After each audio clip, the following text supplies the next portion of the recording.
All right, what's up, everybody? You've been following along my messages. We are having a little bit of a technical difficulty with Tony's computer out in California. Internet connection isn't the strongest. He had mentioned to me before we got started, but it could be an issue where we're just trying to find out the best connection. We're going to go live here and see if we can get Tony to get pulled in as we're live. It might work, it might not. Not a big deal. We'll always reschedule with Tony. And we'll make sure that we have him on sometime this week. We'll find a time that works if we can't get him in, but we're going to give it a couple more minutes here to see if we can't get Tony into the room. So far, he's just coming in. There he is. Let's see if we can get the camera on. Let me try it here. There we go. There it is. All right, you want me to go camera off right now, or no? You're perfect. We're far past that point. All right, we did sorry it, man. for all the connection issues here, but I'm glad to be here, Mike. Tony, let me tell you something, man. The whole time that we were waiting to get on, we didn't lose a single viewer. Everybody stayed to wait for you. I appreciate it. Hopefully, they'll stay 5 minutes after I start talking. So that'll be a big bonus here. I'm glad we got through it. Thanks for being patient with me, and I really appreciate having you on. We've been excited for this one. I've been really excited for this one. The first time you and I ever met, I was actually working at Stanford Swim Camp, and that would have been 2005. So that's the first time we've met, and you and I have cultivated a relationship along the last several years as I've gotten into my career. But we are super excited to have you, Tony. Welcome, everybody, to the Coach's Corner. I'm your host, as always, Mike Murray. Today, we're thrilled to introduce you to the head coach of Palo Alto Stanford Aquatics, Tony Batis. I want to remind our viewers to submit any questions that you have for Tony in the chat box on the right-hand side of the live room. At the end, if you stay all the way, I'll announce a lucky winner. You'll get a Fitter and Faster beach towel and a Fitter and Faster mask. Please don't spam our chat box, or we will remove you from the live room. As a reminder, you can catch all the replays of Coach's Corner on our website. Just click on the All Webcasts link at the top of the page. Tony has been the head coach at Palo Alto Swim Club since 1992, a founding member of PASA in 2003. Prior to joining Palo Alto, Tony was a head age group coach for the Salinas Valley Aquatics, which was the program that he grew up swimming for. As the head coach for PASA at the Raconda site, Tony has helped to develop the program into a national power, winning multiple winter and summer junior national team titles. With this success, Tony's athletes have made a huge impact across all levels of swimming. Tony's been recognized as a Pacific LSC Senior Coach of the Year on multiple occasions, recognized by USA Swimming both as a national team and junior national team coach. And USA Swimming has placed Coach Batis on multiple staffs. Tony's a 1988 grad of USC Trojans with a bachelor's in business administration. He also swam for USC for 4 years and competed in the '88 Olympic trials. Tony and his wife Tisha completed a successful business career managing Palo Alto Sports Shop, and they retired from those roles in 2017. Tony, you guys enjoy traveling as much as anybody as I know. You celebrated your 25th anniversary in Africa. First of all, 25 years. Congratulations. Thanks. What was it like celebrating it over there? It was obviously the trip of a lifetime. My wife and I have always prided ourselves on wanting to see as much of the world as we can, either through swimming or through our own personal pleasure. And we had built up the silver anniversary for a few years leading into it. And we actually got to be a little worried that we had overhyped this trip, that it would become this trip that nothing could live up to the expectations for. And fortunately, and I can say this in complete honesty, it was way exceeded everything I ever thought Africa would be. It was definitively the trip of a lifetime. And we've had the pleasure of being a lot of places, but going through that country and seeing all the animals. We were in South Africa and Zimbabwe over the course of about two weeks, a little over 2 weeks. And it was just an outstanding trip. There's nothing that occurred on that trip that wasn't, a once in a lifetime sort of experience. The first safari we were on, I tell this story, but you're basically on off-road on these excursion vehicles, and you're sitting exposed, and they have a tracker on the front of the vehicle, and the tracker happened to point out that he saw something, but my eyes hadn't been in tune to the bush at this point. And so we looked, and I couldn't see anything, but some people started to move their cameras off to what would have been my left at the time, and I still couldn't see anything. But eventually you could start to smell something. And it was, what it ended up being was a male lion had just had a fresh kill, and it was gorging itself on this kill with its hindquarters to you. And the first thing that struck me was, I mean, just standing, and it's probably less than 50 yards away from me, how big it is. You see it on TV, but how big this beast actually is. And then at one point, it actually turned its mane and faced where we were at, completely engorged in blood. And you're trying to take pictures with your phone, and you're nervous and you're worried, is this thing going to come and attack you, and all these other kind of thoughts. But your heart is just pumping, and it's just an experience that repeated itself time and time and time again for almost our entire 2 weeks there. So yeah, it was definitively a great trip. Really enjoyed it. I lost your volume, Mike. Gotcha. I actually, with doing so many Zoom meetings and so many coaches, when I turn my mic off, you'd think by now I'd turn it back on. Yeah. But our mutual friend Ben Chung would be really happy I was asking you this question. But what has been your best travel meal this past year? That's it. I thought about that a little bit, and it's hard, because I think when I travel for vacation purposes, I look to try to experience culture, cuisine, and all parts of it. So there's no, like when we were in Africa, I tried crocodile carpaccio. It's not something that's on any menu that you would kind of go to locally. It's not something I would think to order. But I always want to get myself out of my own comfort zone and try some things that are different.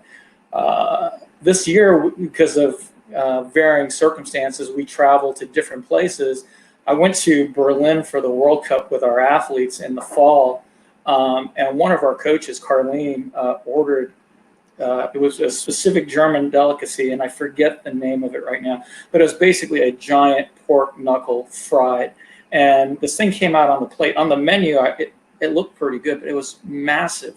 And I would tell you that it was really, really good, surprisingly good. It's Carlene's meal, and I ended up picking a little bit more off her plate than I probably did my own. But yeah, I think in general, when we go, I just try to open my mind to the experience and try to be a part of every place I'm at. And if that means I'm trying something that's not necessarily great, it's okay too. Yeah, absolutely. I think that having the opportunity to travel as much as you have is something that's inspiring to young coaches to get to that level and find new experiences through our sport, right? I mean, that's one of the most exciting things about this job, is getting to do things like that.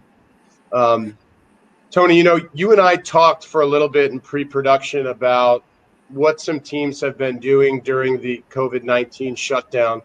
And you and I are coming from states where, initially New York was hit so extraordinarily hard, and we're just starting to reopen things back up. But what are some things that you've been doing at PASA? You have a unique situation that you talked to me about. Can you talk a little bit about how you guys have handled the pandemic and what you're doing now? Well, I think, again, first, everybody has faced challenges in this pandemic, some way worse than myself. We still know coaches who haven't been able to even get their teams back in the water. Unfortunately, some teams have had to fold because of the financial restrictions of shelter in place. I think for us, our biggest reaction up front was trying to deal with the uncertainty in the best manner we could, and trying to figure out ways to navigate the process. And what that entailed up front for us was having meetings between our varying sites and seeing how each site would handle the situations. For those who are unfamiliar with the structure of our program, we have 5 different sites right now, some of which are private country clubs, some are DBAs. Ours, we're a co-sponsor of the city of Palo Alto, and we fall under their Park and Recs department. So each person had their own sort of cross to bear during this process. For us early on, it was just figuring out how we would have to define ourselves and what it would take to get ourselves back in. Initially, it was, facilities were just closed, period. High school, country club, city pool, etc. Eventually, there became an evolution. For the most part, it started off with some of the country clubs that reopened their facilities and created their own dynamic, most of which was it was a members only that would be allowed in those facilities. But you would still have to go through county guidelines that created limitations, i.e., 1 swimmer per lane. Only reason to have 2 is if it was a family member. The biggest issue we've had to deal with, and I don't want to take away from the question, but is the consistency of the messaging of interpreting the guidelines that have been put out there. And that's the hard part. As an example, and this goes to Ben Chung and Ben is about 30 minutes north of me, but the county, the separation of the 2 counties, I'm in Santa Clara County, Ben's in San Mateo County. The borderline for the counties is about 10 minutes north of my pool. With some of the initial restructuring guidelines at my facility, there's still, and the facilities in Santa Clara, there's still no youth sports. We're defined, initially we were trying to get in under the camp model where you say it's a camp structure and you can work with a group of kids for a period of time. But even those rules became restrictive in that it had to be a set number of kids over a set number of time. And that for us would completely eliminate our ability to service the majority of our program. So we ended up having to go under basically what we would consider lap swim guidelines. So we are currently renting out lap swim water. We have 1 per lane. We have basically 7 slots in the afternoon, ranging from about 30 to 45 minutes. We can't coach the kids. We are technically lifeguards while we're at the pool deck. In the morning, like most clubs have done, during the initial shelter in place, we created virtual programming, and I'll get into some of that detail. But we communicate with our kids daily through emails. We send out the workouts. We give them the Dryland program. When they come to the pool, we can say, hello, how was your day? We can have conversations in that regard. But once they're in the water, technically they're supposed to just do their workout. And I technically can't say, you're not streamlining well, your elbow's dropping. I could make notes on my phone and text it to them for after practice for their purveyance, but that's the limitation. 10 minutes away in another pool that we're utilizing, I can coach. It's still 1 person per lane, but their definition of what can be done, I can write the workout on a board, I can talk to the kids, I can coach like it would be an everyday process, I can give feedback to the kids. So the difficulty, one of the primary difficulties in this process is finding consistency in how the COVID protocols are being interpreted by counties, and more specifically by the city attorney in each county, because they're the ones that are concerned about liability and exposure, and they want you to ease their mind about how you're dealing with the situation. And we all know, and I know I'm preaching to the choir, that the swimming pool in and of itself is probably one of the safest environments the kids can be in this pandemic. But with all of the other entities that they deal with, they choose to lump aquatics as a general subject. So they treat lap swim, they treat masters, they treat club sports, they treat them all as a singular aquatic environment. And in that environment in my county, right now, we have to be just lifeguards. So that kind of changes into how did we navigate this. When we got into the water, our primary focus, we got back into the water roughly about the 2nd week in June.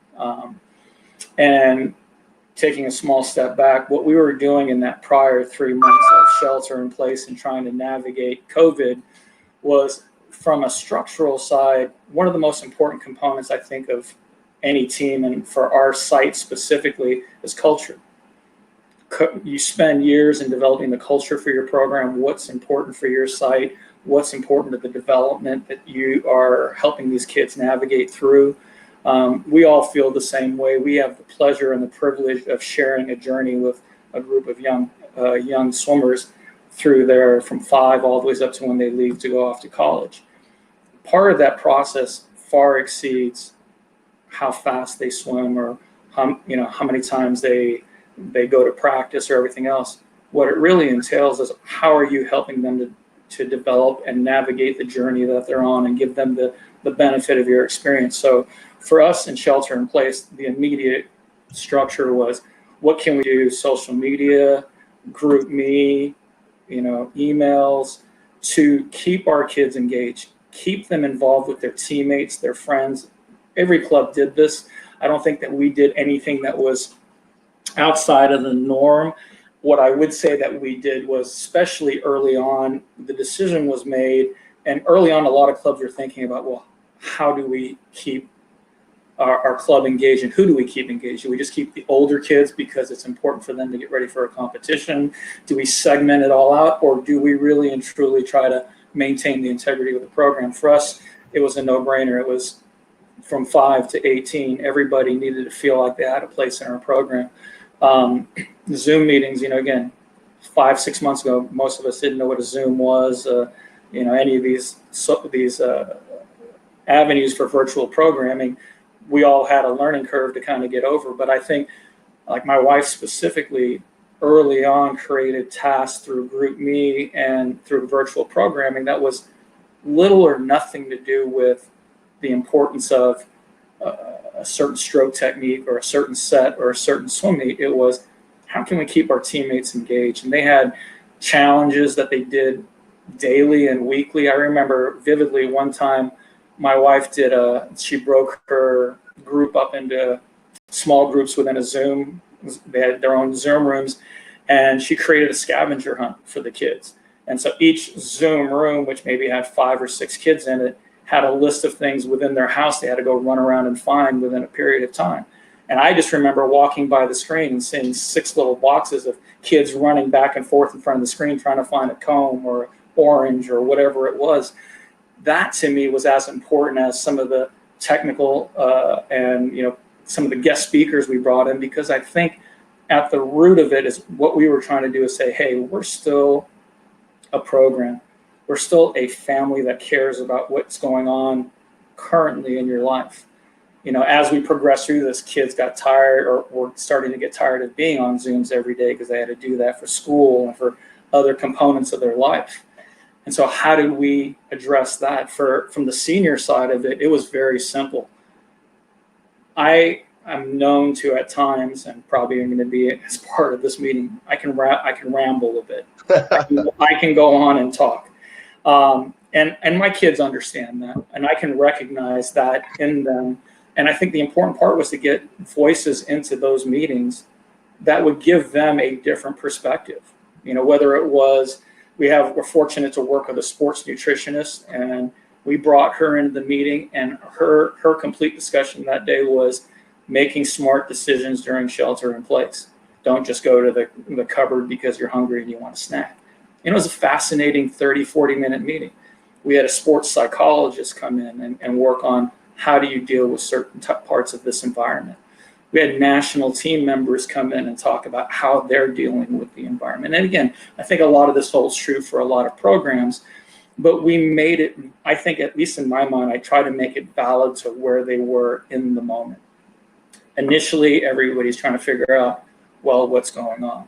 Well, Ryan Murphy came in and said, this is what we think is going on, and this is how long we think it's going to be, and this is how I'm choosing to do it, and you guys can do it too.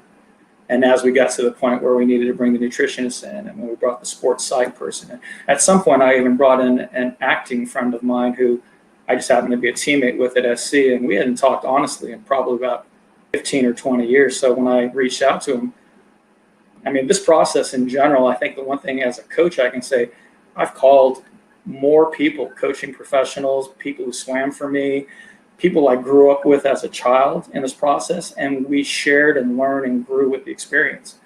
And I think that's, as a club, is what we've been trying to do, is adapt and develop based on the environment. Because I said this to you, Mike, when we were talking pre-production, is this is an uncertain environment, right? Nobody knows what's going to happen next week. We got all these wildfires going on in California that impacts our daily existence. We have COVID, this pandemic that everyone's still dealing with. And so I think the biggest thing that we try to do is understand that while there is some benefit for long-term planning and discussions about that, really dealing with how you're dealing with the day, the week, and communicating that to the people around you presents a certain level of certainty. And that's what they're looking for more than anything else. You know, you'll have, we talked about it a little bit about parents' concerns about, for the senior level kids, about how they're going to be recruited and how are they going to put up times and when can we have our first meet and all these other things. Those are all secondary and tertiary conversations. The conversation we're having right now, and the way I've treated shelter in place and now sort of this initial back into water phase, is it's kind of like your reset button on a computer. What's the most important things that I can teach my athletes now that I took for granted pre-COVID that would be perfect to lay the foundation moving forward? For me, number one, first and foremost, is what's your why? Why are you doing this? Why are you dealing with checking air.now every day to see if I can even go out and swim, and dealing with all the inconveniences that have to deal with swimming? Why am I doing this? Then when you get to the physical component of it, is what's the most important thing that we tend to not, it's a percentage of what we do, but probably is not a high percentage. Stroke technique, body lines, position, feel for the water. How do we as aquatic animals move through the water? It was a great chance to reassess all of that and try to look at, now I've got nothing but time to show videos and talk to kids and reaffirm what's important to them moving. And then you take the step forward to, at least in my mind, and I know this is something we want to talk about a little further down, is how do I start to develop that pathway back into, whatever you want to consider as the new normal? And for me, technique, and then it led into legs. What foundation can I do with kicking and legs and leg development? That for me, the legs are your engine. And so if your engine is running strong, you can work on getting the aerobic base and all these other things that are important components of swimming. But right now, as we're not trying to prepare for a competition next week or next month, or maybe even by December in some cases, it's a way I've chosen to do that. And I think a lot of all the ways down to our youngest 8 and unders, the focus has been back to the connection with the group, technique, and just building some sound fundamental skill sets that we can utilize and then start to integrate as I get more time in the water and more practices and all that, some of the other things that may be important tenets to the overall development of an athlete. I love it. And a lot of great stuff there to unpack and talk about. Big fan of Justified, by the way. I know you had Timothy Oliphant on your team. Very good. And there's so much in there that I'd like to talk about, and we'll get back to. But first and foremost, I think, and when you touched on it a little bit, today we're talking about versatility and training and all the different aspects that we spice into our seasonal plans. So when we think about versatile training, we think about creating a dynamic at practice where some different things are happening to keep our athletes engaged and motivated. And it's a very different practice atmosphere than it even was 10 years ago, 20 years ago. Talk about how PASA uses different training modalities to keep things interesting when we're in not COVID times, because there will be a time when we get back. Well, again, the obvious answer up front is communication. I think you have to lay out a plan for your kids. Your kids have to understand what it is you're asking them to do and commit to. And if they don't, take the time to explain it to them. Whether it's a seasonal plan, a weekly training plan, a microcycle, a macrocycle, whatever it is, get them in the loop. Have them understand what it is. If there's concerns, questions, you alleviate those up front so that as you're going through, you're not constantly trying to explain why it is you're doing what you're doing. For me, a season is fairly straightforward. I always am a firm believer of, and I probably do this relatively the same, but within for us, our short course season is a little bit longer than maybe other parts of the country because we start in September, and because of our high school season, typically run it up through about May. But for me, I plan my season in, number one, it's always the first month is refreshing of skill sets where I think are important, where I think we left off, that some areas that I think we can touch up on. And we'll break it down to something as simple as, I think we had Chris Webb came out and did a little demonstration. Something as simple as drop and push. You assume a senior level kid has that going and they go. And it's amazing when I've had the opportunity to visit programs around the country that you have kids who just are so amped to get out and do the set and race hard and push. They forget about some of the simplest skill sets that are going to be the easiest things for them to manage to help them be successful. So we just always refresh there. As I alluded to, legs are a huge component. The first month of training for me in a normal year would be 50 to 60% kicking. And there's no kicking that's off limits. With resistance, without resistance, with a board, without a board, fins, no fins, different size fins. I think you're only limited by your own creativity. You can find things that are useful.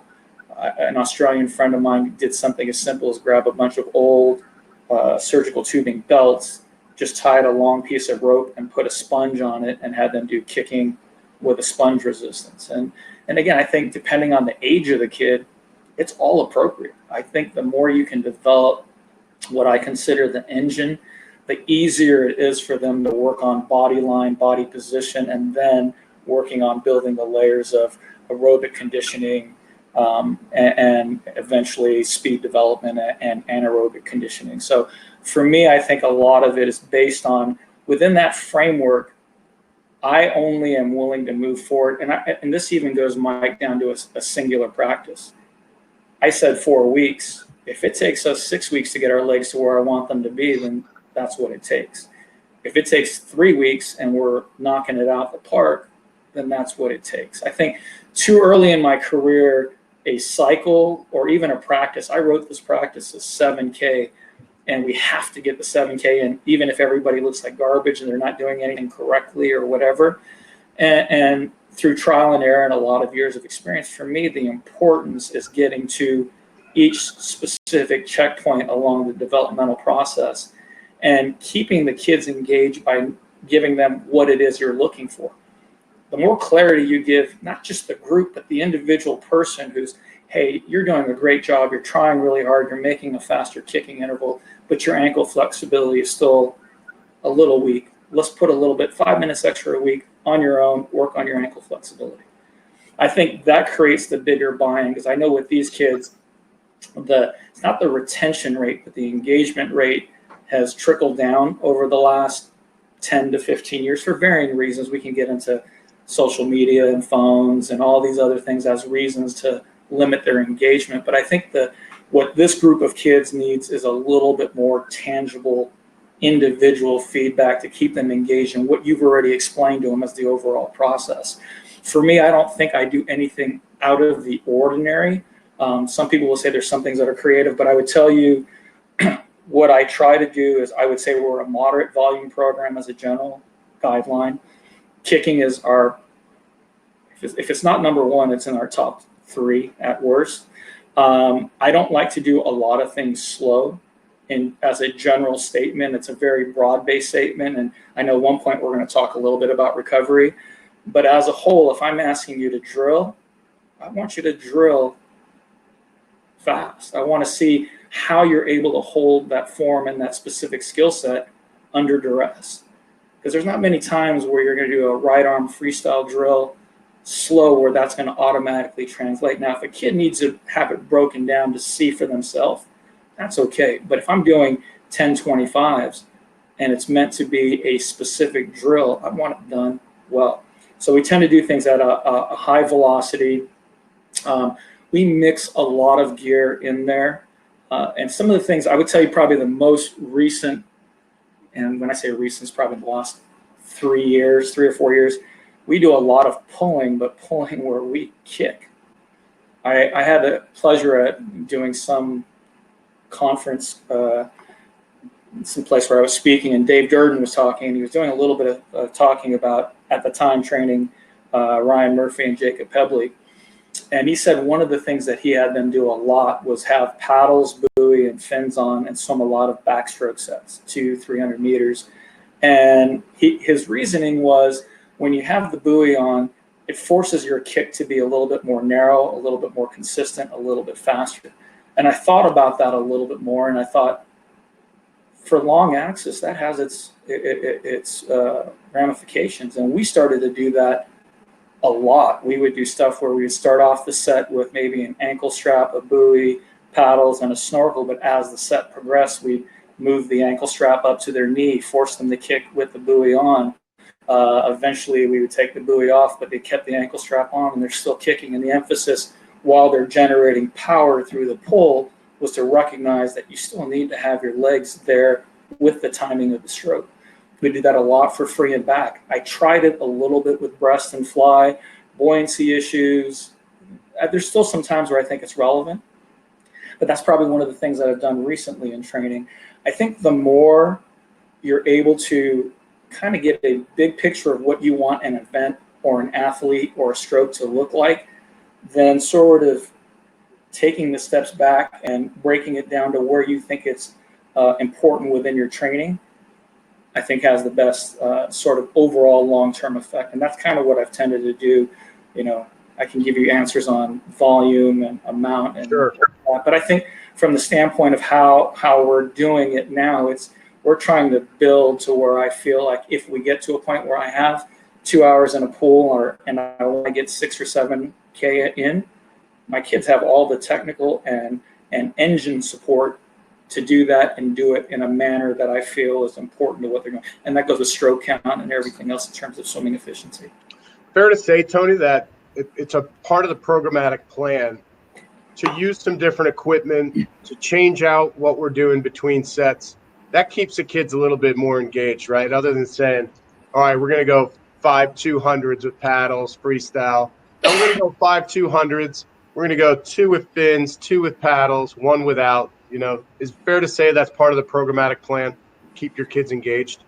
I think yes, but I think for me, it's the connection of what it is you're trying to get to at the end. If you're doing anything that is in some sort of systematic scheme where you're developing through a set, have them understand what the connectivity is meant to be. You know, one of the easier ones, and Chuck Batchelor said this at a conference a lot of years before, is he used to have guys will do right paddle, left fin, left paddle, right fin, super long. Greg Troy, that's a big Greg Troy thing. Yeah, and working on connection and swimming and movement. And I think those are the type of things that you look for. If you're going to choose to break down the stroke or components of the stroke, or even a race for that matter, what are you trying to connect to at the end of that set, so that hopefully you're starting off someplace and at the end of the set, you're getting what you're wanting to see, both in terms of stroke execution, breakout execution, stroke count, tempo, all the things, and still working at a level you want them to work at.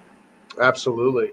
I think that's so important to make sure that you have a progression set up, right, for that development that you want to see. Absolutely. One of the things, Tony, that a lot of us are really trying to pay more attention to and bring to our programs is the aspect of mental training. We have a question in the chat box. Do you use meditation or anything like that? How's PASA incorporating some of those things? I'm not going to say every site has its own unique approach. I know what I think is important is you can go from number 1, wellness, to number 2, focus, to number 3, goals, right? And not in any particular order. I think it's important that these kids these days have a system by which they can let out steam, right? In any given week they get, especially now, you're locked in front of a computer screen the majority of the day, and you're free to go outside for a couple hours to go to swim or do whatever it is you're going to do. I think the kids need to be able to tap into their ability to recognize the moments before the proverbial tea kettle, boils over, to find a moment by which they can reset themselves. The appropriate way, that's up to each individual. Putting on your headphones and listening to 15 minutes of music, taking a power nap, going for a walk and just getting away from everything else that's going on right now. But I think that wellness component, we talk about it primarily recently among coaches, and I think that's important, but I think the kids need it as much as anybody else. They're in a very, I don't want to say this too strongly, but they're in somewhat of a stagnant environment. Their environment is the same, their room, their study table, wherever they're set up for their school activities every day, and they're looking at a screen. They're not getting to sit next to their classmate and chit chat with their classmate or even screw around or whatever it is. And so you've got to provide them a filter there. From a meditative standpoint, I think there's two things that I think are important. We can get to the yoga side of it. Number one, how do you center your breath? How do you reset yourself? I don't know about most people out there, but when I hit a stress, anxiety, frustration point in the day, that's my automatic signal in my head to take a deep breath, take a step back, and then come up with what's the best answer or the best course of action. Too often times we hear something and we react emotionally, and sometimes it's the right answer. Maybe in the moment you need to be a jerk for that moment. But I think more often than not, that moment really dictates your ability to say, okay, what is this really to me? How important, how stressful is this really to me? Let me take a few deep breaths. Let me walk away. Let me come back 5, 10 minutes, half hour, whatever it is, and then reassess what you need to do. I think in those moments, you can call it meditative. I think it's a great way to hit your reset in the moment so that you're making decisions that are appropriate for your continued development. As far as meditation with respect to swimming, goals, we've done everything over the years that you can think of. When I was growing up, and again, this is a long time ago, we used to have the coach who'd have you do deep breathing, lay down on out of the grass on a towel, and you start to visualize yourself on the championship bus going to the championship meet, your first moment where you walk in the pool and you see everything, and how you feel when you jump in the first time you're shaved, and all of those things, and cycling that in with breathing and relaxing and eyes closed and focus. We do that, and we still do that periodically. What I think I try to get the kids to do more often than not, and it's actually a part of their goal talks this year, is how often do we go through, like I'll just give you an example from myself. You go to bed, you get ready to go to bed in the evening or late afternoon, you put some thoughts into, this is what I have to do tomorrow. And you have some goals for yourself. I want to get up, get the workouts written. I want to go for an hour bike ride. I want to do A, B, C, D. And in your mind, it's clear. You go to bed, that's what I'm going to do. And then you get up in the morning, oh man, my back hurts, I'm tired. It's a little cold outside. It's not going to be that big deal if I don't get my workout done until 8 and I'll sleep in. We'll skip the bike ride today, right? There's nothing wrong with that. Everybody from a child to an adult does it. But I think the difference between those who tend to be a little bit more focused and are able to attain goals better is their ability to hold themselves accountable, right? Accountability is everything in what we do. I can tell a child, you have the ability to be a junior national swimmer. They can look at me square in their eye and say, you're right, I can be. But if that's where the conversation ends for them, sometimes that's all that's going to happen. Some of them need that little extra assistance. Maybe it's something as simple as, all right, tomorrow morning I have practice. It's got early. I know I'm going to be up a little late tonight with my studies. I want to go. But their alarm clock goes off and right away they hit the snooze and forget about it. Well, maybe for that kid, you put a Post-it right by the side of their alarm clock that has their goal time and the 200 free that they want to hit that year. And so when their eyes open up, the first thing they see is not only the alarm going off, but they see that they have that 200 free time right there. And maybe that's their why in the moment of why they need to drag their tired body out of bed and go do what they need to do. Maybe it's a note on their phone, a Post-it in their bathroom mirror. For me, because I can talk myself out of going to do exercise in a second flat. It's easy to do. But if I hold myself accountable by maybe putting my shoes with the socks close to where my bike is, and I get my AirPods and I put them there because I know I'm going to listen to some music while I'm doing it, that's another way to hold myself accountable. So even if I choose not to, I'm challenging myself too. And I think there's a number of ways you can do it, but what I'm telling my kids the most is, remember that, to me, I think one of the most important statements that kids can always say on the day when they feel awesome and they're swimming really fast and they're hitting their goal times and they're maybe setting new high bars for how they perform in practice, it's easy to be engaged and motivated. But when you show up for that practice, which happens more often than not, where your arms are killing you, you're exhausted, you're mentally burnt out, I don't think it's meditation in that moment. What it is a recognition that you individually are making that choice in that moment to be there. So what's the best thing you can do before you think about, well, maybe I should lengthen out my stroke or work on this or something else, is embrace the suck for that day. Yeah, this hurts, but I know that time that I put by my mirror and the stuff that I've talked about is important to me. It's no different than if you tell yourself you want to get an A in math, right? It's easy to say I want to get up 15 minutes early and work on something that I'm not very good at, but unless you put a Post-it on your book or something to remind you to hold yourself accountable to that long-term goal of getting that A, then what are you doing when you're just saying, I'm tired and I don't want to do it? Right? I think a lot of kids, adults, we all get caught up in that. But it's a long answer for that meditation question. I think there's a number of ways to mentally approach being the person, the student athlete that you'd like yourself to be. Tony, one of the things that I heard you say in there, and is so important to creating a versatile training environment, is the goal meetings that you have with your kids. How does PASA interact with the goal meetings and the athletes? So again, I think for me, and I don't want this one to be too long, but I'm in one of those moods where I feel like I could say 20 minutes. That's why we got you on. But what I would tell you is that first and foremost, I've used the word already, accountability is the most important thing to be in my senior group, period. Okay, there's nothing that supersedes a physical talent, desire, anything else. It's accountability. So one of the first things I talk to a kid when they move into my group is, and this kind of sounds bad, but I don't mean it this way, but I say if I ever get an email from a parent that's I have to scroll down to read, I'm going to delete it, because I'm giving you all the information up front that's important for your success in the group. Now, I understand that it might take some of you longer to absorb that information, and it's my job to help you continue to remember what those important components are. I liken it, I've said this to kids throughout the years. My job is I give you a plate of information. I fill that plate for your 4 years in my group with time management, sports physiology, nutrition, wellness, everything that you can possibly need to succeed and navigate this journey you're about to go on with me. When you absorb it and when you learn that piece of information is secondary. That you get it before you leave the door and head off someplace else is of primary importance.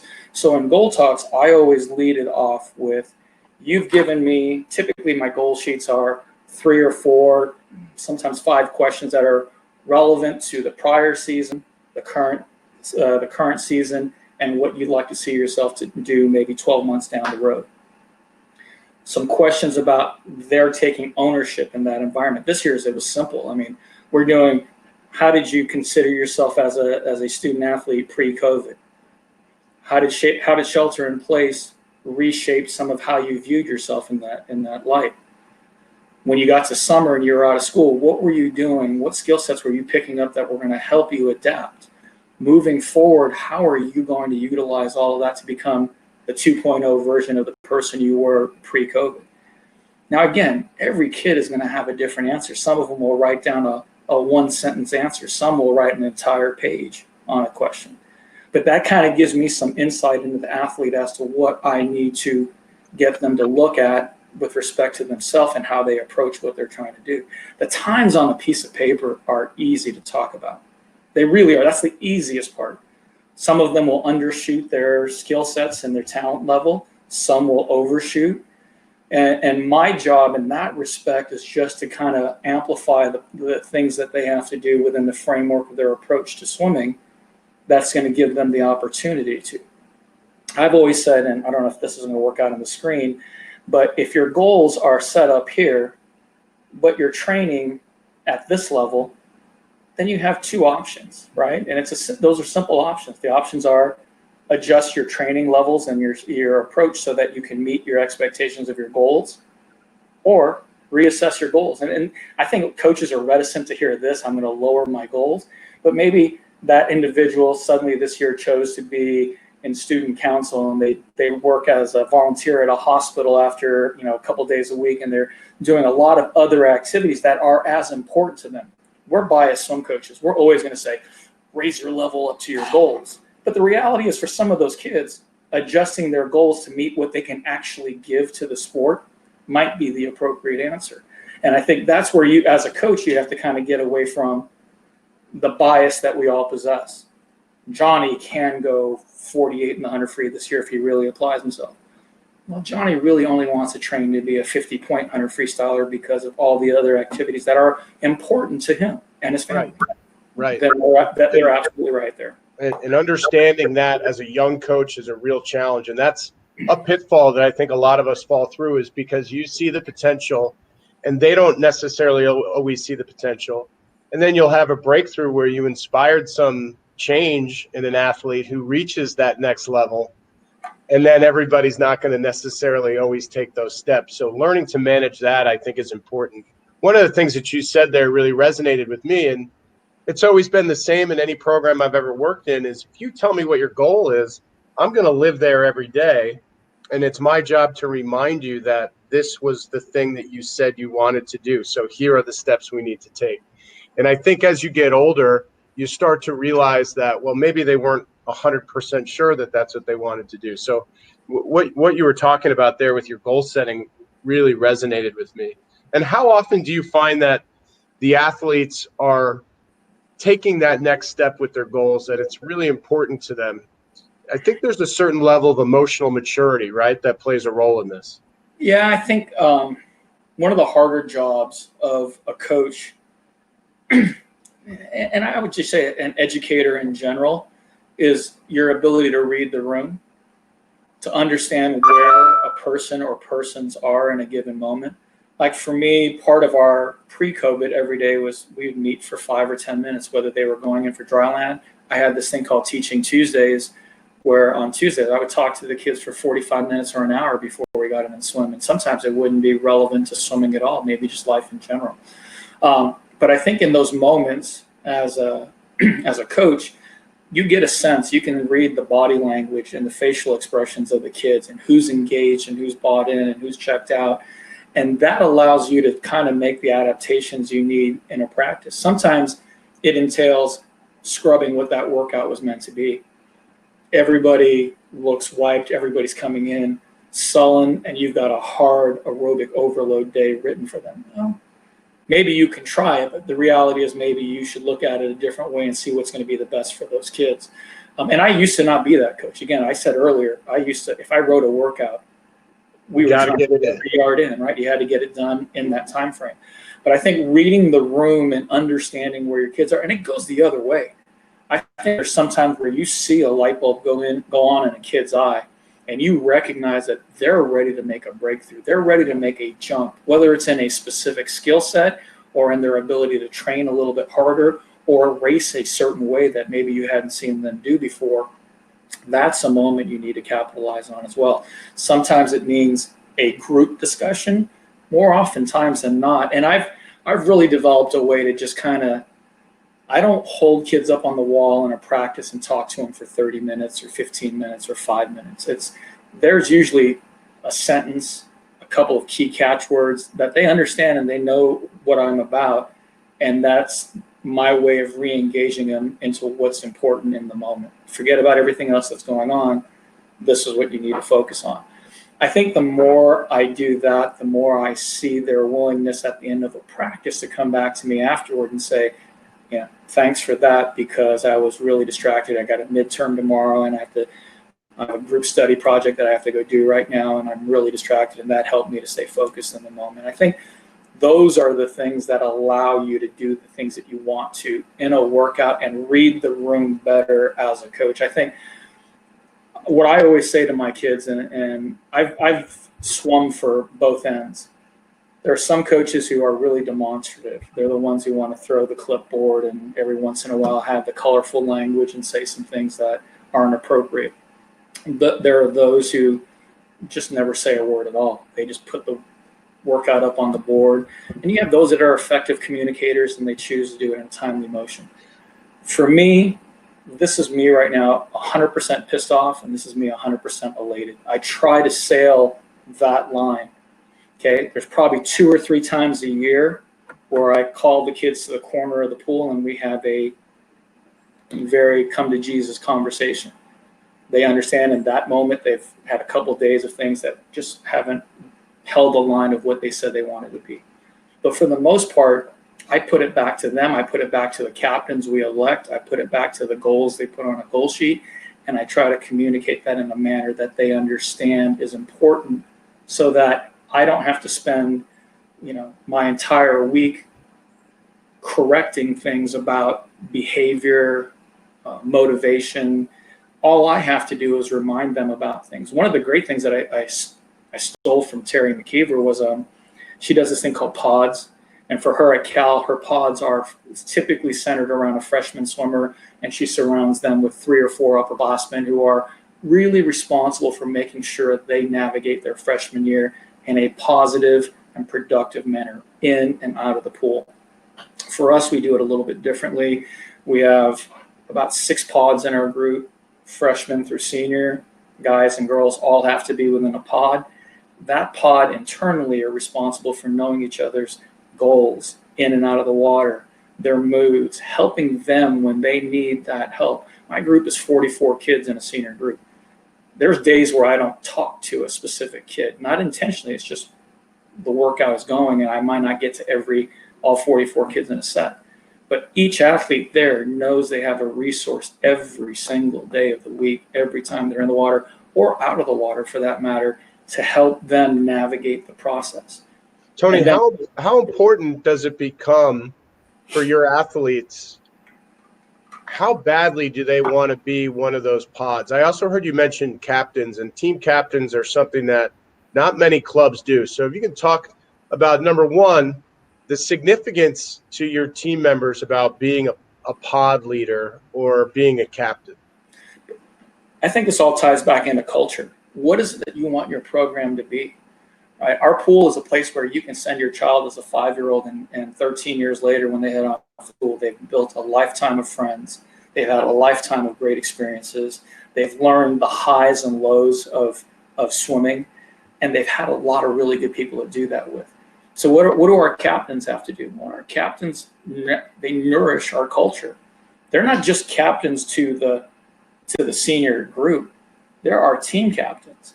They're responsible for organizing. Every year we do a Halloween trick-or-treat in the park by our pool for all the kids that are 12 and under. The 13 and ups organize it. Coaches, we just take pictures and we put it up on our social media. But that's theirs. That's their ownership. That's something they created, and I get to sit back and reap the benefits of from parents of the younger kids who come up and say, that was so great that they did that for our kids. They organize, when we have one meet a year that's kind of like our overall team meet. We call it Zone Champs. And it's not a meet of performance import, but it's a meet where all of our kids, 5 to 18, show up. And we organize zone buddies. And a 17-year-old may be paired up with a 9-year-old. I don't care how fast that 17-year-old swims all weekend long, but if that 7-year-old leaves with a smile on their face and feels good about themselves, they've done a job that's commendable. That's part of what they're nourishing in the culture. Within the pod, I think the pod is more about internally with the senior group, navigating, social issues, personal issues, goals, performance. And typically when I talk to pods, I get a better sense of that group. How are they doing? If there's somebody in the pod that's concerned with, I talked to Sally today and she seems really down in the dumps, and I know today's an important practice, you've already told us, but you may want to have a conversation with her. Okay, I'll have the conversation with her. I don't have to, suddenly rip Sally a new one because she wasn't trying hard in the set, but I'm the insensitive jerk that I am, didn't take 5 minutes to hear from one of her own teammates who said, she's struggling today. Suddenly that conversation is a different conversation. Sally, you're struggling a little bit. Is there anything we can do, or do you need to just get out, take a day, and let's attack it with a new fresh face tomorrow? It makes a ton of difference in terms of the dynamic of your program. And there is in our program, and again, it'll sound corny, but it's the thing that I believe in the most. We don't have anybody slow in our program. We have fast and fastest. That's it. You fall somewhere in that guideline, and we treat you as such. When we travel, I mentioned earlier, we traveled to Berlin for the FINA World Cup in October. When we travel, one of the most important things we do as traveling is we remember the younger teammates back at home. Before we go, if 8 senior kids are going on the trip, I tell all the staff of the younger groups, nominate 8 kids for whatever reason. This kid may have been coming to the most practices. This other kid had the best attitude every single day. This other kid was a great teammate when somebody needed it, whatever it is. And they give me those 8 names, and I assign it to the 8 seniors. And as a privilege of getting to travel internationally, their primary job when they go to, in this case, Berlin, buy a postcard and buy a little gift from the meet, stuffed teddy bear, a cap, or whatever. And all you need to do is, dear so-and-so, your coach has told me you've done a great job in leading your lane in practice, and the seniors really see this, and we're so proud of you. When they come back, that senior kid makes that presentation individually to that kid. I can't, what that does to that kid emotionally and how they get bought into the program and all those things, I can't pay for that. That's something that is organically developed within the culture of the program that creates this environment that I think at the end of the day, what it really and truly does, these pods, the captains, all these little things we're doing, is it allows you to do what you really want to do, which is coach. I want to come to the pool every day and coach. I don't want to put out fires left and right. Sometimes you do, you have to. But if you put all these things in place that help, sort of alleviate that, then it becomes easier to do what you really want to do. No doubt about it. And what an impactful experience for those younger athletes when their older teammates who they look up to come home from something like that.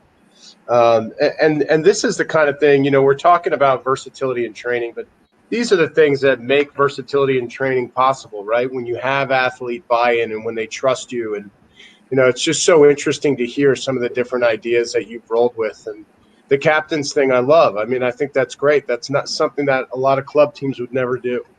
To jump into a little bit of the X's and O's, Tony, there's been a lot of discussions the last few years about power towers, buckets, resistance bands. Talk about how PASA utilizes some of these things, if you do, and maybe share a set that you do on some of this stuff. So yes and no. We do use buckets. We do use resistance training. Probably not as often as I like, and that's probably more spatially relative in that we're limited in space in the afternoons where we have a lot of that equipment, and I don't want to take away from, if we have 8 kids in a lane, it's hard to run a tower set with 8 kids in a lane. You can do some things in that. We do some circuits certain days a week for that. I think resistance training in general is important, and you can do it. I think a lot of times, some of the misconceptions early about power racks and power towers was just generating that part of swimming, that grunt and just beat up the water and get stronger. And the more weight I can pull, the better I'm going to be. Just sort of like what kids used to do in, even back in my day in the weight room, how much could I bench press? How much could I leg press? Rather than thinking about how it functionally helps your movement. So I think a lot of our short power work is really working on explosion and breakouts. I would tend to do that the most during the short course season. We do a lot of bucket, water related, and the kids know how many gallons they're supposed to have based on their strength and skill sets. But we'll do a lot of little sets where it may just be, in a race you want to go 10 kick dolphin to get to 15 meters. So we may do sets with resistance where we might start at 12, come to 10, and come down to 8, where they're just working on real crisp, explosive movements. We'll have our distance kids on a weekend maybe do a set of 50s on a power tower where they're trying to hold time, hold stroke count. Again, it really depends on what you're looking for, because if I'm on a day where I'm training 200s, I try to fatigue the body where it would naturally occur in a race and then implement that in terms of training. So sometimes we might do a set where we might do an initial pace work set, jump into something that fatigues the legs really hard, and then finish with some resistive work at the end where you're trying to work on feel, stroke count, body position, all that kind of stuff with resistance. There's no right or wrong answer. I think everybody has spatial considerations, financial considerations, a number of things that are impactful to their decisions to utilize it. I would tell you the more creative you want to be, the more you can answer those questions. Some of our best workouts are circuit workouts where I don't know how many yards we do, but we're in an hour and a half, 2 hours. They're gassed. They're at 5 or 6 stations. They're doing any and everything that I can create. We had this one thing that the original use of it, they're called jump cords, and all it is a belt with two tubings that go down to the ground that have a nylon loop on it. And so the intent initially was that you would either have partners who put their foot into the toe loops, the nylon loops, and they would stand out as far as they did for resistance, and a person would vertical jump with that. And that you'd have on deck, you'd have some resistance to getting explosive movement. But we have starting blocks that have the upward handles.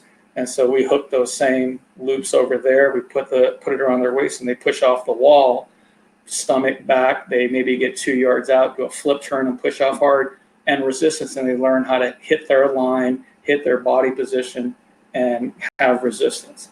And that's just adapting a piece of equipment. And I could go 2 hours on this in terms of, because that's a big part of what I think. You create resistance, but why are you creating the resistance? And how are you trying to utilize it for what you're doing? Little kids do stuff like tombstone kick with a kickboard, half up, half down. You get resistance in kicking. That's great. And we all know kids who cheat, who angle the board forward, or they push off 5 yards with the board in the air and then suddenly submerge it and get creative. But I think you can, without having to, have the 3 or 4K outlay for some of these resistive type deals, create a good senior level all the way down to age group level workout that has resistance. You can do resistance on deck and have that apply to what you're doing in water. Tons of coaches do that, right? What I love about that, and what I'm hearing is some of the things that you do, and I'm going to steal a Coach Troy quote, is the repetition of correct. If you're holding great technique, great body line on resistance, and that's just going to translate into your swimming the more and more you do it. So if for us at Victor, we're doing a lot of resistance on Saturdays, if I'm getting 1 day a week where they're doing a lot of repetition of correct movement, then I know we're getting something out of it. Fair to say that's something you're thinking about too? Yeah, I would say, and again, I know people try to categorize their week where Mondays are aerobic capacity, and there's nothing wrong with that.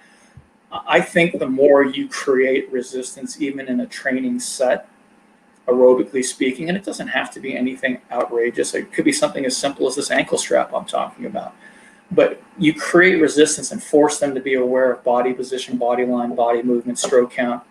Then I think you can get into effective training above and beyond that. Sometimes it's just the prep set leading into the main set. But I think if you try to do something that has a resistive tone in nature up front or spliced in the set, then I think you get more productivity at the end of the set with what you want to see as the complete package. Are you ever putting tempo trainers on during your buckets and cords? I'm the worst person for that. Carlene, our junior coach, uses it. Really good at using it. I'm aware of it. Even back in the early Finis days where they had the TikTok device that, you wanted to work on hip roll and you had that device on your back that made sounds and you try to get cadence. I like the premise of, I understand tempo. For me, it's about stroke count and ability to manage body line and position. I would probably say that I'm a little bit counter to that because in a lot of coaching room conversations I have, people are always talking stroke rate and tempo and how do you get to that. And, there was even a joke a week ago about the Finis tempo trainers breaking down for the 95th time because the battery died or it got water in it. How do you quickly buy another $40 one to get the kids back into it? It's perfect. It's a perfectly sound device. I really marry myself up front to, once you get past the things I said about stroke count, kick, and all that sort of stuff, it's when they're trying to hold their lines in the water. For me, their ability to go to the next level for pace is managed on how well they hold and efficiently they hold their stroke count. Breaststroke's the easiest stroke to do that on. I would say flies a little bit on the other end of the spectrum, but it can be done. And for me, that dictates how fast we decide the kids should move to another interval or another pace that they're trying to hit. Sure. we think about resistance training. We talk a lot about buckets, power towers. How young is too young? That's a very open-ended question, because again, males and females develop differently. Females are infinitely more mature, younger. They understand more sooner. This is maybe, hopefully not too inappropriate for this room, but girls want to know how to be better. Guys just want a contest of who can pee the farthest. I'll win, I'll grunt, I'll make it happen, I'll beat up the water and do it. And so you have to recognize that differential and how you approach it. There could be a 13-year-old girl who's ready for some resistant training. There could be a 16-year-old boy who just hasn't figured out how not to beat the hell out of the water and just handle his line and his body position. And more importantly, in some cases, flexibility to manage their line better. Why put them on something that is going to create strength in areas that aren't ready to be solidified yet? You got kids whose joints are still growing, but yet you're telling them to build mass on that area, and their range of motion is nothing. So I would take the chicken way out in this answer and say it's really contingent upon where that specific athlete is. Could a 13 or 14-year-old boy manage it? Sure, I don't think it's necessary. I think you can introduce them to some forms of resistance training. Could you argue maybe a 12-year-old girl? For me, they've got so many years, hopefully past the time they leave me, and there's so much more you can add to their plate once they leave me. Why am I filling their plate with way too much too early? I would rather err towards not. If they're doing some cord resistant work at 13, 14, yeah, sure. But weighted resistance, while their body's still developing, while they're still figuring out range of motion, movement, especially if a kid's in the middle of a big growth spurt, I would be really reticent about what you're doing with them in terms of resistive training, or at least be maybe hyper aware of how that's impacting what they're doing on a day-to-day basis, because that's where you tend to get injuries. You've got a body in growth that you're putting stress and joints on. And if it's not done the right way, I think it can lead to some more long-term issues. Yeah, everybody has such a unique body morphology, so keeping your eyes on that is critically important as a coach in terms of their development. As far as the weight training component goes, does PASA do any weight training?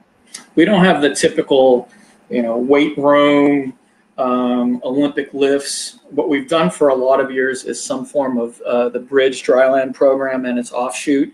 I'm big into it's just FMS, and most people know that's mobility, stability, flexibility, and you're just trying to create a vessel that moves through the water efficiently with strength and agility. So I think, at least in my mind, that pattern is handled probably not normally to how most clubs is. Most clubs would want to start at maybe as early as an age of 9 or 10, where it's just coordination skills and learning how to do certain movements on land that would translate to the water, maybe with no resistance whatsoever. And then you start to add in some functionality that eventually leads to what you want to see at the senior group. I think each of our coaches they know what the end portrait we'd like to see.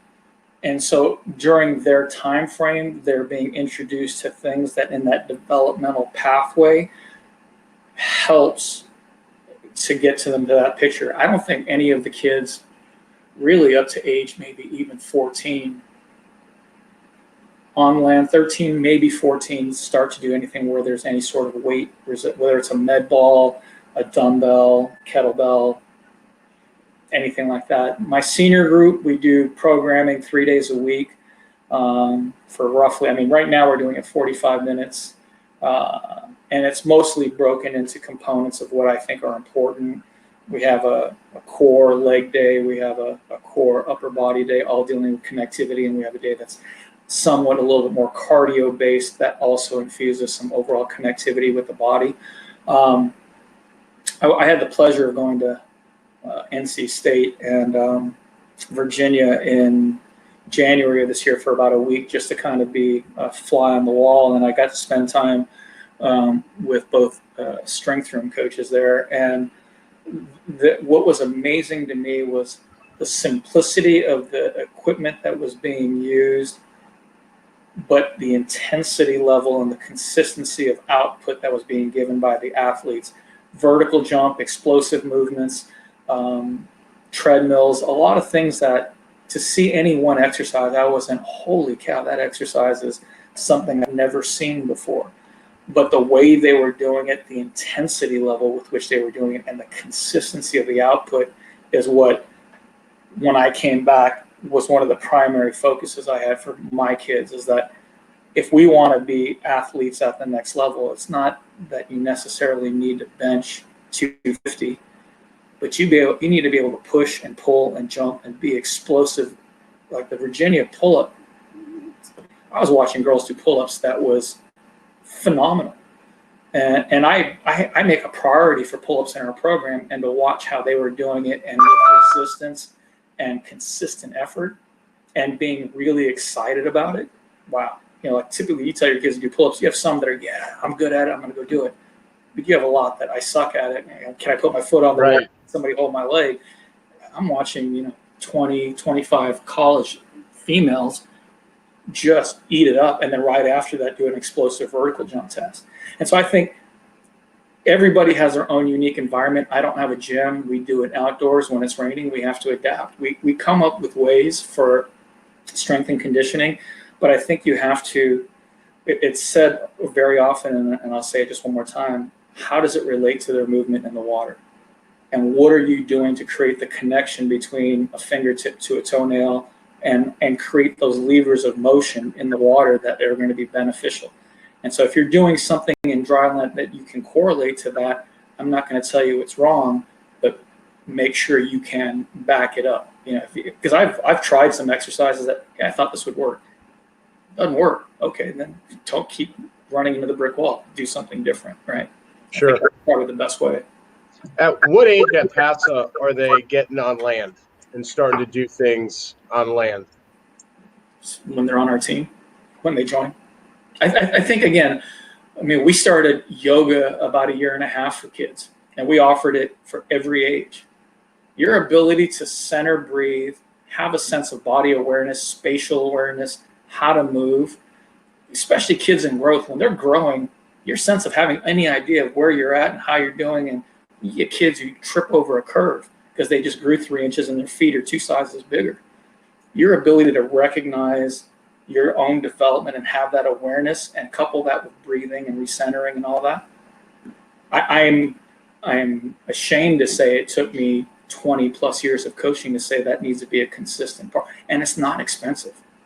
You can hire a good yoga coach who can come out for 2 or 3 hours, do all of your groups, and we basically priced it out to about an additional, I think it was $3 a month for dues for the kids.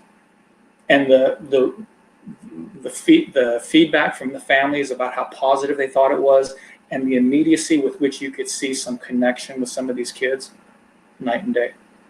That's fantastic. Physical literacy is so important in every program. How are you talking to your staff about that? And what are you telling your staff about how to instruct the kids on some core foundational principles that you want to see by the time they get to the senior group?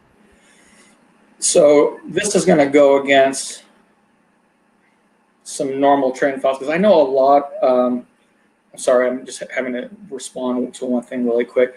But a lot of people want there to be sort of a linear connection, both in language, verbiage, actual movements from A to Z when they start in the program, when they leave the program. And I think for me, each coach has their own canvas. Each coach has their own set of paintbrushes and paints they like to use. Each coach knows how to create their canvas and get that end result that they want for their child. And I think for me, rather than me saying, well, this is what works for Tony working with 15 to 18-year-olds, I want my 8 and under coach, I want my 10 and under coach. My wife's, she's sitting in the room, probably half asleep right now, but she's a better coach than I am. But she's chosen the pathway of educating 9 and 10-year-olds. So her ability to communicate on a canvas, on a computer screen, wherever, why would I tell her to do something different? right? I see the net result, and how she communicates may not be the way I would communicate that. But I pick up on that, and I do the same with our 11-12 coach. If there's times where I need to give them feedback, or I'd like to see this a little bit better, I'd like to see that a little bit better, sure I will. But I want them to use their language. I don't want them to suddenly become a clone of me and saying exactly what I want to say. What it entails is that I do have to be aware of what's going on, my eyes on, and see what's happening. I do have to do some things that are important, right? But I think at the end of the most important component, rather than set of instructions, is, am I getting the end product that I want to get, send that product on to the next person, ready for their adaptation to the next environment. My job is to find out at both ends, what's my expectation, and Sure. prepared to go in that environment and do some of those things. Did I lose? You did first. So you're coming in a little bit for a second, but I think we're going to be all right. If not, we can refresh in a second. So right now you're all right. He's going to refresh. This has been an awesome talk so far, guys. I know we're in an hour and 15, but this has really, and I knew it would because Tony is such a dynamic speaker. I knew we would get into a lot of great discussions on every aspect of coaching and every aspect of creating versatility in your training program. One of the things that I also knew that was going to happen was we had a little unstable internet connection where Tony lives at his house. So I knew we'd be back and forth, and it lasted a lot longer than I thought it would. We're going to see if you can jump back in here for we're going to stay live for about another 15 minutes. Just because I have one or two other questions I want to ask him. But if there's anything that you want to know that we could fit in, and I'm going to truncate some of Tony's responses because he can talk forever on it, and we're so happy to have him. But you want to send me in the chat, I know Tony will get back to you via email, and you're welcome to do that. So if you have any questions that you want to throw into the chat, that would be great. And hopefully we can get Tony back in here. And if not, this has already been an extremely productive webinar. And I've got about 3 or 4 pages here of notes that I've taken since he jumped on. But if you want to put your questions in the chat, and I'm going to put Tony's email address up in the chat box. Let's see here. That's the best way to get in touch with Tony if you have any questions. I know at the beginning of every year, I always email Tony and I say, hey, I need some great kick sets to get started. And then he'll say, well, it's easier for me to tell you over the phone, and then we'll be in an hour and 10 minutes. He's just got so much great information. So I would encourage you, a lot of you, to do that if that's something that you're interested in. And I know that he will definitely try to get back to you. Again, I'm going to give Tony another 2 or 3 minutes to get signed on. And certainly appreciate all of the viewership hanging out and staying with us as we go through this.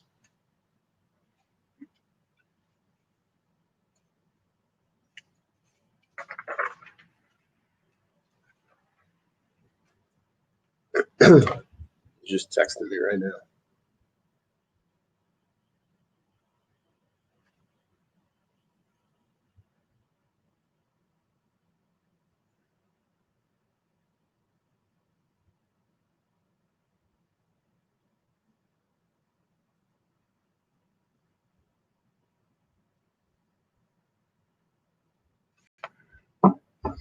I just text him to see if he can jump back in. But what I'll also do, guys, is as always, we'll put the replay up probably right after. I got to run to practice after this, but we'll get the replay back up so you can check it out.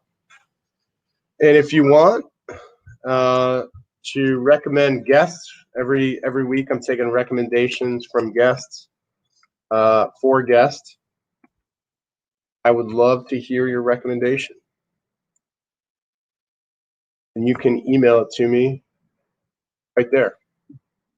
And then, of course, I'm always on the Idea Exchange. If you have anything you want to send to me for the Idea Exchange, feel free to do that. We're sharing a lot of stuff every week. And we are working to clean up that exchange so that it's a little bit easier to navigate. There he is. Hello, can you hear me? You're good.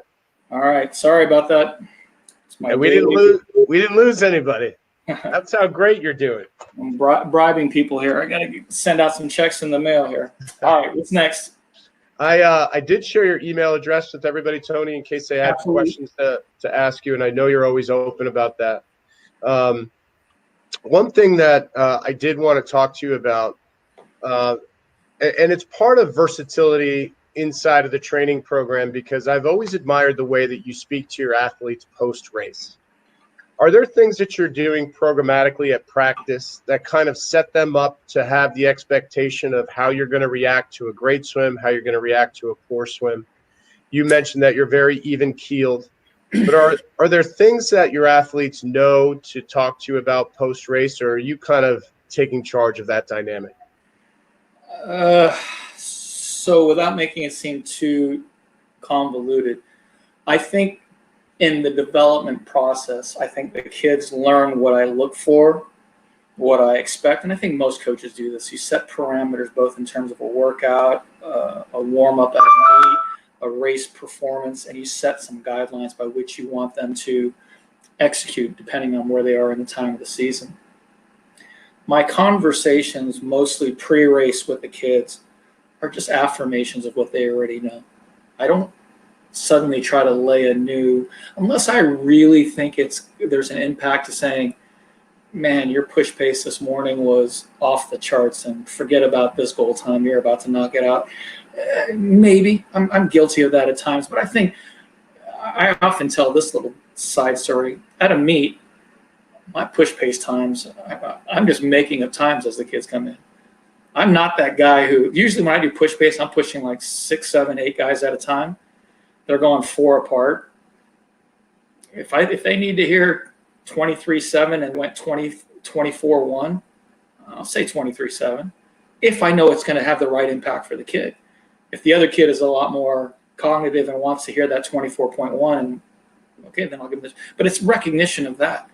And I think in terms of how you deal with the dynamic of your athletes is knowing what you have before you even show up at the meet. And then you handle that accordingly. I think most of the kids pre-race just want affirmation about what it is that they're trying to accomplish in that moment. I think post-race, what they're looking for, you have all types of kids, the spectrum. Some who could care less what you're saying, but you still need to convey a point to them in the moment. Some who kind of think, if he doesn't tell me the war and peace version of my post-race analysis, then he doesn't care about me that much. And I think the recognition in that moment is consistency of, I would say, overall tone. That's the best way I can say it, because this is me pissed and this is me thrilled. Now, when they touch the wall and they've had that breakthrough, the fist pump and the high five and all that, sure. But when they come and talk to you, what they really are looking for is quickly what went right or wrong, and what you need to be doing, what they need in the moment to be ready. I've seen some coaches overanalyze the moment. The kid in that moment who might have just missed the final by 1/10, and if they would have done their best time, would have made the final, doesn't need their stroke rate and their breakout and their tempo, and this happened. What they need is, hey, that last wall, you should have held your line one more kick. That's just something you remember. Next time you do it, you'll be money, right? You give them what they need in the moment, and sometimes it is a tough love. You've told the kids 100 times you want X to happen off this turn, and kid number 99 forgets to do it for the 20th time. I don't yell at them, but I say, what'd you do off that third turn? Oh, I forgot to do that. What'd you get? I didn't make my time. All right. And again, it's not a yelling, it's a teachable moment. But I think the teachable moment is only as much as you want to make the impact be. I've never felt, at least in the way I do it, the impact is made through a tone in my voice. Like growing up, I can only speak to my own father. My father would let me pop off and do a lot of things, but there was a line. And I knew if I crossed that line, there was a simple look that my dad just had to give me. And I knew if I didn't start walking that line straighter, there was going to be some repercussions, right? Right. Well, I think that's how I've kind of modeled my coaching. I could yell and scream, I could be frustrated, but it doesn't change the race that occurred. And yelling at them, it might make a couple kids feel, like they have to do it better now. But I think the reality is just communicating what you've talked about umpteen times in practice and you did it great. Let's continue on that pathway because it's going to continue to lead to these great results. Or, hey, you missed the boat on this. It's not at the end of your season, but we got to make this correction if you expect to make this changes you want to have moving down the road. I think that's sort of the tenor. And I think most of our coaches, all of our coaches are animated different ways while the kids swim. But I think almost to a T, when the kid comes, it's a very sort of, again, especially with the younger coaches, yeah, do they smile and they're more expressive? Absolutely. My wife's great at that. And she's also great at saying, okay, stop crying right now. It's not the end of the world. Let's get rid of the tears first, and then we'll talk about what we can do better the next time. I think, again, I say reading the room a lot in my conversations, but I think that's how I tend to approach what's necessary. If I see a kid really struggling and I have to go have a conversation with them away from everybody else, sure. But I don't want that to be a practice. And I'll tell you, some people don't view this very well, but if a kid comes to me after a race and they're already starting to cry, go away. And I don't say it in a mean way. Walk away, gather yourself. When you're ready to come back and talk about this, we'll talk about it and we'll work on things that are going to make you better the next time. And it's not being insensitive. It's don't react emotionally to the event. Give yourself a chance to calm down, and then let's work out what we can do better the next time. Absolutely. It's such an important skill for us to learn to develop as coaches. And another really important thing that I wanted to talk to you about today, and you have an extremely fortunate situation where you and your wife work together, and you have a little bit of your family life spill over into your professional life. And I'm sure there's boundaries that are made between husband and wife in that dynamic. But what's some advice that you have, Tony, for young coaches with young families as they come up through their professional development with work-life balance? And that's a hard question, because I think most of what the last 27 years with my wife is just growing and learning continuously. I don't think there's any moment in time where it was, I got this perfect, I know what I'm doing, I'm not going to make another mistake in our relationship, or vice versa. I think what you learn and develop in that process is the ability to, God, I'm going to say it again, read the room. I know when my wife needs space on the pool deck. I know when she should give me some, or she knows when she should give me some space on the pool deck. I know when I need to be there for her to help her out, and vice versa. And I think that's just recognition. Sometimes you have to be reminded of it in a harsh way, right? Sometimes your wife has to say, quit being such a knucklehead and get this done. And your feelings are hurt for a minute, and then you figure out, okay, well, she's right, and quit being such a knucklehead and move on. I think for young coaches, it's being willing to listen and don't necessarily tie everything into your emotions, right? You're fat. Well, no, you're not fat, but maybe in this moment that comment was read as you think I'm fat, and that, those pants don't look good on you. And I read it as, well, you're calling me fat? Why am I, instead of just saying, those pants don't really look good on you, go put on another pair of pants, right? It's learning how to recognize things and don't always equate an emotion to it first and foremost. Right. And then recognition, if there is an emotion tied to it, what is it that you need to do to make sure that you're resolving that issue in a positive manner? And it took we're still working on it consistently, but it took a long time to figure out boundaries for pool and home, boundaries for when we travel and when we're, accessible to everybody. I think everyone has a different threshold for what works for them on that. Early in my coaching career, I remember getting a call from a teen mom, and I was on a boat in Lake Titicaca in the Andes. I was shocked that I was even getting reception, and that a mom was asking me a swim team question, and I actually answered the call. That was the stupidity of it, as I said, well, gosh, it must be important for me to get this call. And the reality is it's not. There are things in life that you learn how to prioritize, and some of it's through wellness and your ability to maintain a well-rounded and well-balanced personal and professional life. But no matter how hard you try, you're going to have some trial and error. I would say the biggest advice that I would give with respect to that is when you hit a stumbling block, whether it's a personal or professional relationship, take the moment to assess what is at the root cause of that.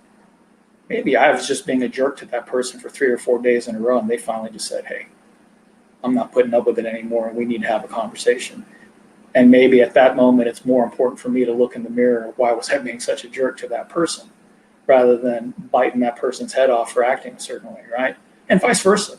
But I think the more often you can get a sense of that and give yourself that moment of recognition, then there's not too much in life that isn't resolvable, right? It's just your ability and willingness to want to resolve it, right? In this COVID environment, we've tried to hide and run from some of the terrible issues we face daily, with whether it's a parent email about when were we going to get more water time and when can we train again and blah, blah, blah. They're just doing the same thing with their own frustrations, and you just have to remind them that just take a moment, take a deep breath, and we can have this conversation, and I'm sure we'll come to an answer that works for where we are in this moment. Not the ultimate perfect answer that you want down the road, but where we are today, August 24th, and how can we navigate forward through it, right? I think that also saves you that internal angst and anxiety from having to answer a call or an email that's going to put you, is going to put you in a bad mood, right? Figure it out. Look at it from their aspect. I say this, and this is one advice that I'll give for young coaches we're not at that stage yet, but when you start to plan travel trips and you want to bring managers along, that parent who is the hovering parent, the most, perfect job. You make them your manager. That's one of the best things that I learned early in life, because what's actually happening with that parent, the parent that stands behind the block with the towel, nervous energy, talking in their kid's ear all the time, what it is that's their way to handle their own sort of stress and anxiety. So what do? You give them a ton of other responsibilities, drive the kids to and from the hotel, let them watch their child race. But above and beyond that, they're doing so many other things that they can't afford in any moment to do that. And our managers who were like that, we had one mom who brought a Mickey Mouse waffle iron on a trip, and we're making kids waffles every morning. She was the most awesome manager who prior to, you would think, is just this overly engaged parent. I think finding the answers rather than just automatically saying, it's another one of those parents, just let me shut them out and they'll go away. It ends up being a better win-win for everybody involved. Absolutely. And I'm glad we could address that question, because it's something that coaches are thinking about all the time. One more question here, Tony, and then I'm going to give you 3 quick fire questions that I know you're not prepared for. So, all righty. The first, the last question that I have is, talk about how your team goals influence the way in which you train. So one question might be, do they influence the way that you train? Talk a little bit about how, when you have an idea of what the team goal is inside the athlete's individual goals, how does that influence the way you might put together your training cycle? Okay, so, and this is probably not the answer you're looking for, but I'm going to use this analogy.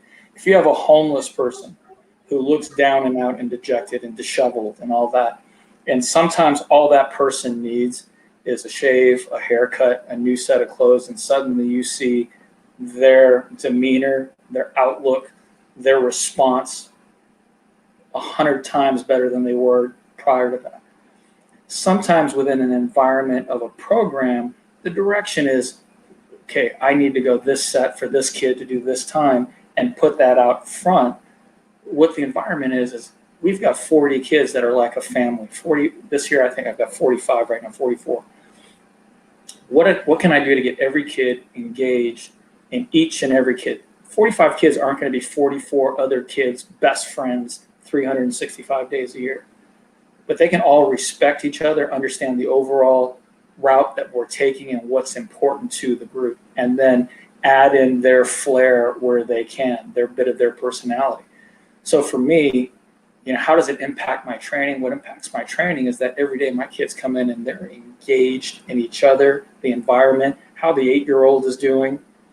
We're hyper aware of what, senior kids want to have senior type interactions with each other. They want to at times let a curse word slip. At times they want to, play a song that might not be appropriate for a 8-year-old to hear right, 3 lanes over. So being hyper aware of the environment is important. How you act in the shower, if there's a 10-year-old in the shower, is important. How you carry yourself, how we brand ourselves.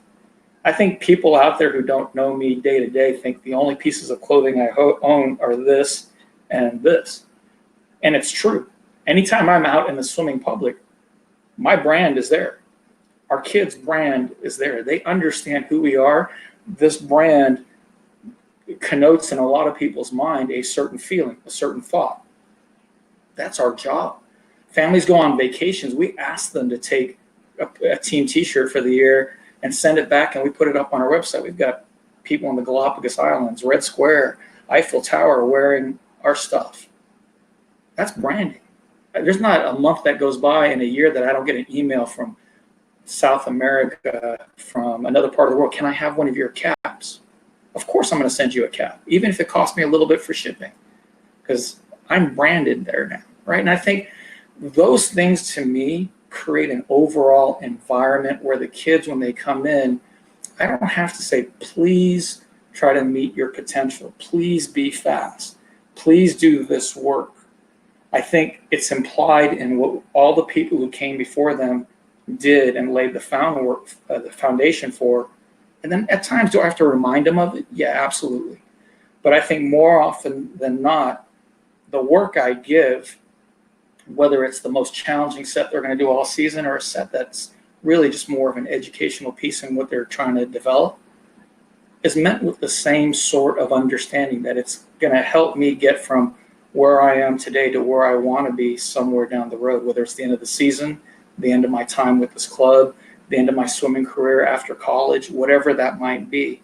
The thing that's most rewarding for me as a coach are these emails and visits I get after they've stopped swimming.